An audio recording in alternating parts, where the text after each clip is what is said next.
السلام عليكم ورحمة الله وبركاته. أهلا بيكم في قناتي. أنا سلوى، وحشتوني جدا جدا من الفيديو اللي فات. الفيديو النهاردة بتاعنا هنعمل النهاردة كفتة الحاتي. الطريقة دي موجودة عندي أنا بس حصري، ومش موجودة عند أي حد تاني. هعملها لكم بطريقة لا شفتوها على اليوتيوب ولا حتى على التلفزيون قبل كده. ثقة في الله إن شاء الله، أو ثقة في شغلي، ومتأكدة من النتيجة إن انتوا هتعملوها وتطلع حلوة معاكم. ويلا بينا نشوف الطريقة ونشوف المقادير. اول حاجه عندي انا هجيب اللحمه، واللحمه بتاعتنا اي نوع من اللحمه ينفع معانا، سواء لحمه كندوز او لحمه ضاني، كلها هتبقى حلوه. اهم حاجه لازم تكون ناعمه ومفرومه فرمه حلوه كده، ويكون فيها كمان نسبه من الدهون. هجيب كمان عندي 3 بصلات كبار انا بشرحهم بالشكل ده زي ما انتم شايفين، ومصفيه الميه بتاعتهم. وعندي كمان هنا بقدونس اخضر، ومعايا كده تقريبا كوبايه كده من البقدونس الاخضر. انا ما استخدمتش العيدان خالص، انا عايزه الورق بس عشان العيدان ما تظهرش معايا في الكفته وانا بشتغل. وعندي كمان فص توم كبير كده انا فرماه فرم ناعم كده، هحطه على اللحمه بتاعتي. وكمان عندي هنا ملح وفلفل اسود بس، انا مش هتبل الكفته بتاعتي غير بملح وفلفل اسود بس، مش هحط عليها اي حاجه تاني. ممكن لو انت حابه ممكن تحط عليها خلطه الكفته براحتك زي ما تحبي، برضو بتدي لها طعم وريحه جميله جدا. وكمان في اخر حاجه كده هحط عليها معلقه صغيره من البيكنج باودر بس. وتعالوا بقى نشوف احنا هنعمل ايه. هخلط بقى كل المقادير بتاعتي مع بعضها. هجيب البصل بتاعي وهنزل بيه على اللحمة، وكمان هجيب البقدونس بتاعي تقريبا كوباية من البقدونس، وعندي كمان هنا معلقة الثوم مفروم فرم ناعم. وكمان هنا انا استخدمت ملح وفلفل بس اهو، تقريبا معلقة صغيرة من الملح ومعلقة صغيرة من الفلفل الاسود.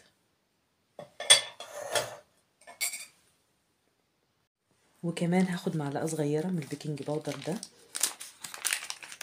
بيكنج باودر الحلويات اللي هو بتاع الكيكة بتاعنا العادي ده. هاخد معلقة صغيرة.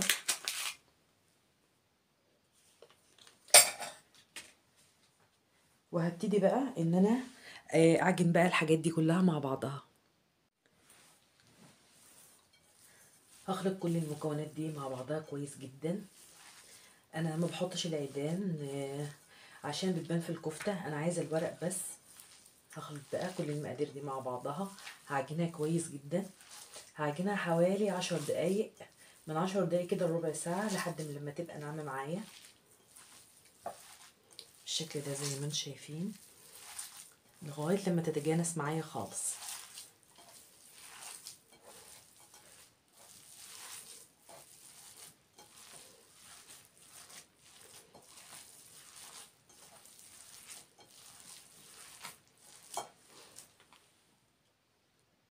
وكده خلاص الكفته بقت جاهزه معايا اهي.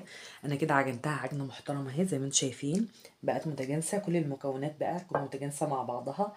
ودي اللحمه بتاعتي بعد ما خلصتها بقى قوامها متماسك. شوفوا اللحمه كده، شوفوا بقت ازاي. كده تمام كده خلاص. هحطها في التلاجة لمدة نص ساعة، من نص ساعة لساعة، بس أهم حاجة تقعد معايا فترة حلوة.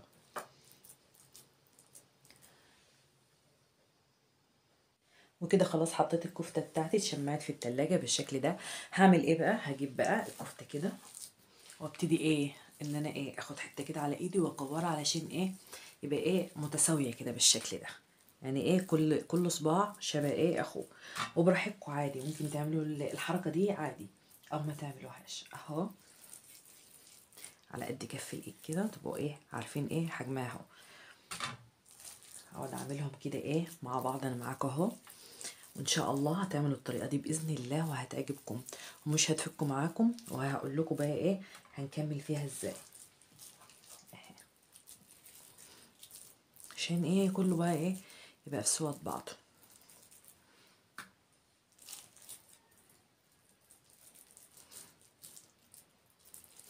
وبعد كده بقى هنبتدي بقى نصبعها بقى مع بعض. وكده خلاص الكفتة بتاعتنا اتشمعت اهو، وكورنا الكور بتاعتنا. يلا بقى نشوف الجمال ده بتاعنا ده، احنا هنعمل فيه ريحة الكفتة طلعت اصلا. هجيب بقى كفتة كده واضغط عليها كده بالشكل ده زي ما انتم شايفين، وابتدي ان انا اصبعها. اهو اهو. اتقصبت معاكي بسهوله لان انت عجناها وحاطه فيها المقادير بتاعتها مظبوط اهو. وهعمل بقى ايه، هحاول ان انا اخليهم كلهم بقى ايه قد بعض اهي. سهله خالص مفيش، ودي بعملها بسرعه يعني لو في رمضان مستعجله ومش عارفه بقى هعمل ايه بقى في الفطار، او دي في ساعتها اقوم مطلعه عندي طبق في التلاجة اطلعها ما بياخدش في ايدي 5 دقايق اهو.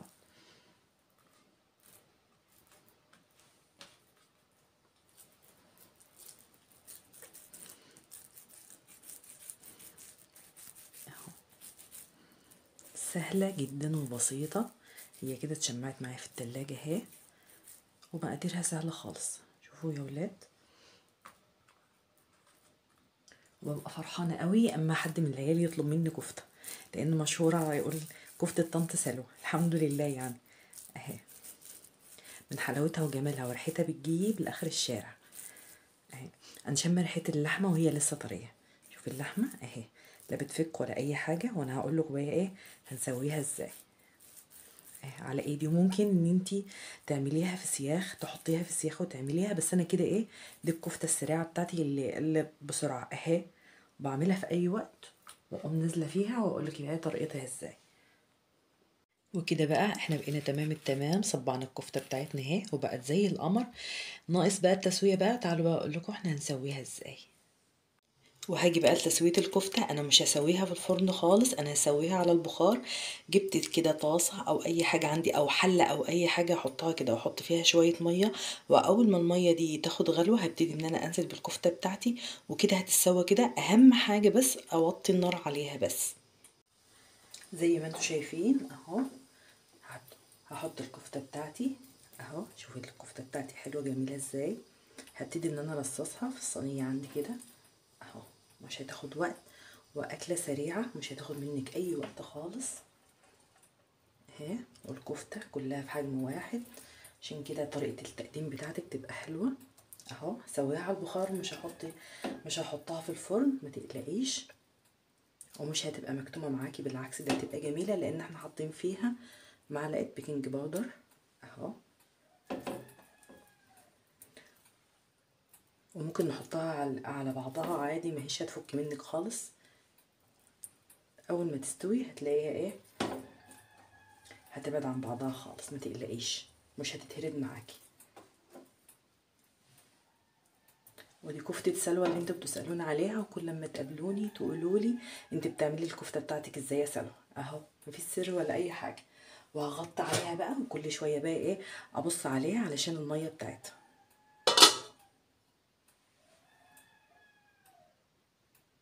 وقلت بقى اعمل الكفتة بتاعتنا تستوي، اكون حمرت كده شوية بطاطس كده جنبها، عشان الكفتة بتحب ايه، بتحب البطاطس وبتحب الطحينة. تعالوا بقى نشوف الكفتة بتاعتنا اخبارها ايه. بسم الله بسم الله، الله الله بجد الله، بسم الله ما شاء الله، ايه الحلاوه دي. لا والريحه ايه، الريحه حكايه اهي اهي، ما تقلقوش ماشي تلزق في بعضها خالص اهي ما شاء الله اهي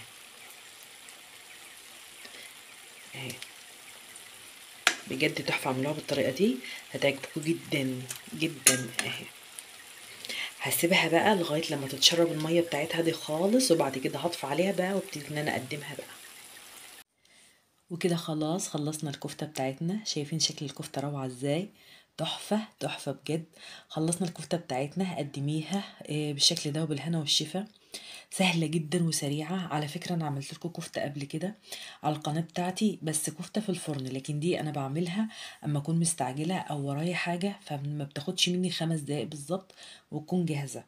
هتقدميها بالشكل ده وبالهنا والشفا. ممكن تحطي جنبها عيش فينو او عيش بلدي، وممكن كمان تقدميها كده جنب رز او مكرونة او حتى بطاطس محمرة وشوية طحينة كده. انا متأكدة ان انتوا هتعملوا الوصفة دي وهتدعولي ان شاء الله، لانها سهلة جدا وفي منتهى البساطة. الكفتة بسيطة خالص وسهلة خالص وطعمها في منتهى الجمال. يا رب الفيديو بتاعي يكون عجبكم. لو عجبكم الفيديو لايك وشير، واعملوا اشتراك وفعلوا زر الجرس علشان يوصلكم مني كل جديد انا بنزله. والسلام عليكم ورحمة الله وبركاته.